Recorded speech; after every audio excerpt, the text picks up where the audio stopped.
तो हेलो मेरे भारतीय साथियों, स्वागत है आप तक न्यूज़ 24 में। तो दोस्तों, जो आज खबर आ रही है वो भारतीय सेना से रिलेटेड है। और दोस्तों, ये खबर खुद सरदारती रिपोर्ट द्वारा बताई जा रही है। तो दोस्तों, भारतीय सरदारती सेना से रिलेटेड एक कमेटी बनी हुई है जिसे बोलते हैं पार्लियामेंट कमेटी ऑफ डिफेंस। तो दोस्तों, उसने एक रिपोर्ट जारी करते भारतीय सेना की जो कमियां हैं उसे भी बताया है और वो किस वजह से चल रही है उससे रिगार्डिंग भी बताया है। तो दोस्तों, पहले इस कमेटी के बारे में जान लेते हैं। तो दोस्तों, ये committee parliament committee of defence, ये वो कमेटी है जो भारतीय सेना की हर साल की एनालिसिस करती है और भारतीय सेना के हर एक कर्मचारी से रिगार्डिंग सारी रिपोर्ट्स देती है, उन पर नज़र रखती है। जैसे भारतीय सेना के जो बजट है उसके रिगार्डिंग ये काम करती है, और जो भारतीय सेना के बड़े बड़े जो ऑफिसर्स हैं उनके ऊपर नज़र रखी जाती है। और रक्षा मंत्रालय भारतीय सेना की जो मांग है उन्हें कितनी देर चल रहा है पूरा करने में, और क्या भारतीय सेना जो मांग रही है वो अभी काम पूरा हुआ है या नहीं, तो उससे रिगार्डिंग ये रिपोर्ट तैयार करती है। और फिर जो जिस काम में देरी हो रही है और जो चीज़ इन्हें गलत लगती है उससे रिगार्डिंग ये डायरेक्ट जाते उन ऑफिसरों को बुलाते हैं, मतलब तलब करते हैं, मतलब अपने पास बुलाते हैं और उनसे पूछा जाता है सवाल कि ये काम क्यों लेट हो रहा है और ये किस वजह से डिले हो रहा है, जिससे सेना तो ये प्रॉब्लम हो रही है। तो दोस्तों, ये और इस कमेटी के बहुत पावरफुल कमेटी है। दोस्तों, कहने का मतलब ये एक बहुत पावरफुल कमेटी है। अगर इस कमेटी ने ये बोल दिया कि हाँ कि भारतीय सेना तो ये चाहिए, और सरकार तो इस कमेटी ने ये सजेशन दिया कि हाँ अगर सरकार लेना चाहे तो सरकार तो F-35 लेना चाहिए क्योंकि सेना तो ज़रूरत है। तो इस कमेटी की 90% जो सजेशन है वो भारतीय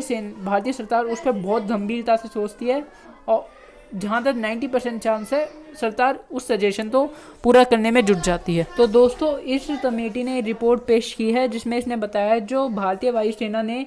40 तेजस विमान के ऑर्डर दिए थे वो अभी तक जो हिंदुस्तान एरोनॉटिक लिमिटेड जो भारतीय सरकारी कंपनी है उसने अभी तक पूरे नहीं किए हैं, और ये ऑर्डर बहुत डिले हो चुका है, जिसकी वजह से इस कंपनी ने HAL के जो अध्यक्ष हैं उन्हें तलब किया है, मतलब उन्हें बुलाया है, उनसे पूछा है कि इतना देर क्यों हो रहा है 40 तेजस विमान की सप्लाई में। और इस कमेटी ने हल तो ये भी सजेस्ट किया है कि जो आपसे डिले प्रोजेक्ट है उसे जल्दी करने के लिए आप किसी प्राइवेट के साथ कोलैब करते, प्राइवेट कंपनी के साथ कोलैब करते उन विमानों को जल्दी से जल्दी भारतीय सेना को सौंपिए। और इसके अलावा इस कमेटी ने यह भी बताया जो हमारा MMRCA जो टेंडर था उसमें अभी तक कोई प्रोग्रेस नहीं देखने को मिला है, जिसमें हम 114 फाइटर जेट खरीदने वाले थे, उसमें बस उसका नाम चेंज होने के अलावा कुछ भी नहीं हुआ है। MMRCA की जगह उस टेंडर का नाम हम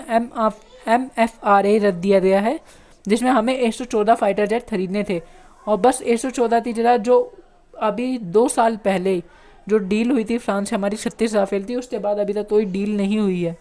और दोस्तों, इस डील से इसके बाद उन्होंने ये कहा थी जो भारतीय वायुसेना है उसे एक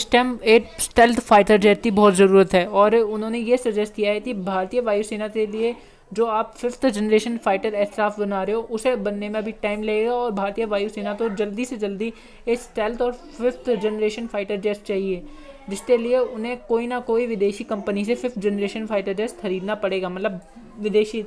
मतलब अमेरिका वगैरह, जो रशिया वगैरह है, 2 ही देश है वैसे जिन्हों के पास अभी 5th जनरेशन फाइटर जेट है। वैसे चाइना को हम लेने नहीं वाले क्योंकि वो तीसरा देश है, पर उसका J-20 भारत तो पसंद नहीं है। उसके अलावा जो एक रशिया का है जिसे बोलते हैं Su-57, उसके इंजन में प्रॉब्लम है, तो एक ही बचा हुआ 5th जनरेशन फाइटर जेट है जिसे F-35 कहते हैं, और वे पावरफुल जेट है और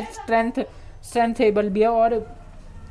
अभी तक जो दुनिया में 5th जनरेशन फाइटर जेट है वो उसमें सबसे पावरफुल है, क्योंकि ये तो F-22 रैप्टर है जिसे अमेरिका अपने पर्सनल यूज़ में लेता है, दूसरा F-35 है जिसे अमेरिका भारत को ऑफर कर सकता है, और वो बहुत सी ऐसी चीज़ें कर रहा है, जैसे अभी उसने हमारे एयर इंडिया शो में F-35 को शोकेस किया था, तो इससे पता चलता है कि अमेरिका भारत को F-35 देने में इंटरेस्टेड है। तो दोस्तों, आप साल भर में आते देख सकते हो कि अमेरिका भारत को F-35 बेचा और दोनों के बीच में ये डील हो रही है। तो दोस्तों, कैसी लगी आपको खबर कमेंट करके ज़रूर, वीडियो को लाइक करें और चैनल को सब्सक्राइब करें। जय हिंद।